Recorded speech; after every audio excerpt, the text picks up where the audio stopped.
Hi, I'm Tatsumiya. And welcome to a living hell. rfti is one of those games that can only be described with the most lethal doses of Cocaine. rfti is also one of those lost Roblox games that Stopped getting updated. and also had a lot of bugs. However, the dev team recently fixed a lot of those bugs, and I've covered a lot of what's been changed in the game on my channel. And there's still so much more content to come. So I decided, hey, let's take a break from the mainstream rfti content and make something that Tankfish would make. An absolute meta-breaking video. So rfti is a game all about blowing up your opponents with random projectiles, just like any other game known to man. Because at some point, We will have to bring the big guns out. so when you first start playing rfti, you will either A, go into the round and get absolutely demolished, or B, have to spectate the round because it's already been going. So you go to the practice zone and get absolutely demolished. Wow, what a common theme. Another thing you'll notice when you start playing, well, rfti, is that, wow, it is an event! You hear them? Those are the people who said that rfti is a clone of Evade. Don't be like them. Anyways, moving on. You're gonna have fun in your first game. I hope. I mean, if you're clicking on this video just to say that you hate rfti, then why are you here in the first place? Oh, Lee. Let's move on. Well, assuming that you're decent at fighting/shooter games, you're going to get to a level 2 or 3. If you have some skill, you're going to get to a 4 or 5, and if you're pretty good, you'll probably get to a 6, maybe a 7 if you're that good. But I'm not sure if anyone's that good. Anyways, once you get to your next level, you're going to be notified about Iris, a shopkeeper. And she's going to pester you over and over until every item from her item list is gone. At least she has some pretty decent emotes, and I bought literally every single one but Chrono Shift. Also, don't join the rfti Discord. It's full of Iris simps and people who draw Iris because that's their whole fucking life. So back to the topic of rfti the game. Sorry, I got sick halfway through recording this part of the video, so fucking great. There's a lot of things to talk about in rfti, such as items, maps, modes, a bunch of other random that doesn't matter to the game but will help you be competitive anyways. So let's get into it.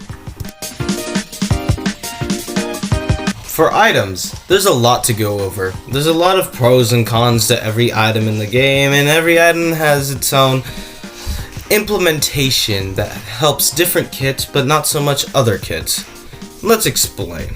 If you're going for a setup kit that is designed to push your opponents into situations, you're going to be using items like stink bomb, gravity grenade, banana peel landmine.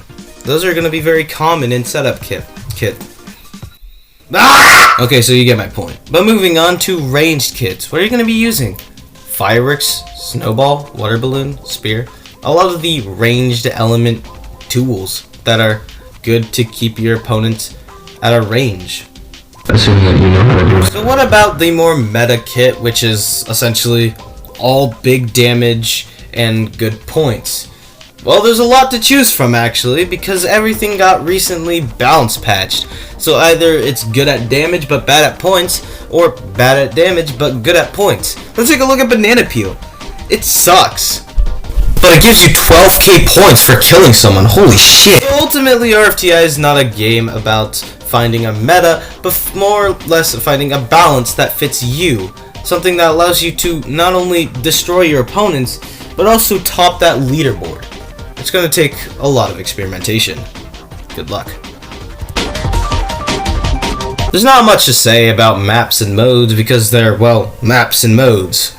They're supposed to be just an extension of the actual game, which is focused on the items and being good. So, I mean, don't worry about maps and modes too often, but if you're going to be competitive, you're going to want to focus PvP like a lot. King of the Hill not so much compared to just straight PvP. Free for all's okay, and Infinite crashes your PC. And there's the maps, and a lot of the modes complement different maps and make other maps seem like absolute garbage.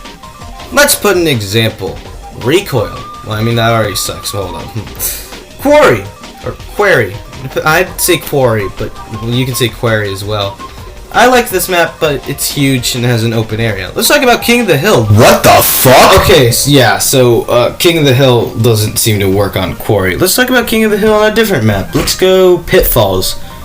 King of the Hill is actually somewhat forgiving on Pitfalls, along with Stronghold. Anyways, they seem to be pretty forgiving on those maps, and that's because those maps are very competitive. I don't really feel like getting into the logistics. So essentially, on competitive maps, King of the Hill is actually pretty good, and not so competitive maps are actually pretty good for PvP. And Winter Workshop is a prime example of something that is kind of split in between. Not only is it fun to blast players with player versus player activity, but it's also one of the only maps that makes King of the Hill go by quickly, because if you're outside, you're dying a lot. The end conclusion of RFTI is that there is no end conclusion to RFTI. The lore is so blanket that the entire premise is to End everything in existence! So apart from that, RFTI is a pretty fun game, as long as you're not tryharded all the time, because your friends love Q-sniping you. Other than that, I'd say go play RFTI. It's actually dying, which is a sad thing because it's a really awesome game. So go play RFTI right now. A link to the game will be in the description along with their Discord. Or you can check out my Discord server. Or something, I don't know.